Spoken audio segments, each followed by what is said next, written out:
klimato kaita šiek tiek įpareigoja ir tu pradedi galvoti, kas tai yra, ar kartais čia ne aš kaltas, ar kartais man nereikės kažką tai daryti ir tada iš karto kyla labai daug klausimų, į kuriuos ne visada yra labai aiškių atsakymų. Jeigu, sakykime, tie visi sprendimai, kurie yra priimami ten klimato kaitos politikoje ir panašiai, neliečia kiekvieno žmogaus asmeninės kišenės, tai dažniausiai žmonės visiškai ramiai tai žiūri ir panašiai. Bet jeigu tik tai pradeda kelti tam tikrus nepatogumus arba pradeda tai, kai darbai jau kainuoti, tada iš karto visi pradeda gal ne. Europos Sąjunga yra politikos lyderė ir mes iš tikrųjų darome ko gero daugiausiai. Įsivaizduokit, kad mes tikrai pasaulyje nerasim kito regiono, kuris tiek daug darytų kiek Europos Sąjunga. Vis dėlto manau, kad 90% tos informacijos, kurią mes vadiname fake news, tai yra daugiausiai susiję su galbūt nekryptinga dezinformacija, bet kiek su nekompetencija. Kad CO2 nekenkia ten, kad žmogaus nėra poveikio klimato pokyčiams dabartiniams.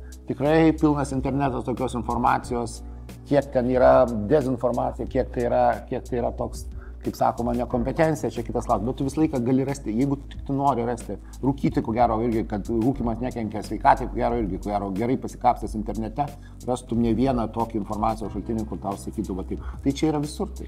Tai sakau, jeigu žmogus nori tikėti, kad pasaulis yra plokščias, jam internetas pateiks pakankamai informacijos tam, kad jis ramiai įsitikintų ir eitų toliau žiūrėti televizorių. Aš esu įsiugdęs tokį visišką, sakykime, netikėjimą, ne tai, kad netikėjimą, bet įtartiną žiūrėjimą į bet kokią žiniasklaidos priemonės. Aš tikrinu visą informaciją, aš nepasitikiu jokiais informacijos šaltiniais.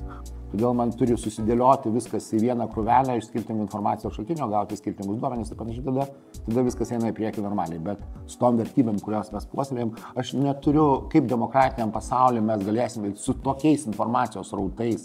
Nebent mes uždarysim ir paliksim vienintelę radiją ir vienintelę televiziją, kaip būdavo sovietiniais metais, bet taip nėra ir taip nebus. Tai mokymosi arba to sužinojimo esmė yra ne pačio fakto gavimas, bet ėjimas prie to fakto arba, sakykime, kažkokios tai ieškojimas informacijos arba ar anksčiau ten enciklopedijas krapštydavai tam, kad kažkokia išpešti ir panašiai, dabar gali kitaip, bet būtent to galbūt ne pačio lengviausio kelio ieškojimo. Tuo labiau, kad kartais tai, ką sako klimatologai, kalbant apie klimato kaitą, labai dažnai jie sako tai, kas yra nemalonu žmogui. Tai tu niekada nenori klausytis, kai tau sako, kad nors nemalonaus. Jeigu tau yra neaišku, klausk. Ieškok informacijos įvairios, nesirem kažkokiai, jeigu matai, kad yra dvi skirtingos nuomonės, gal tada pabandyk pasižiūrėti, kuo grindžia vienas, kuo kapstyk giliau. Čia nuo kiekvieno priklauso. Mes turim daug priėmimų prie informacijos šaltinių. Mokyti žmonės, ypatingai jaunimą, būtent šito kritinio mąstymo.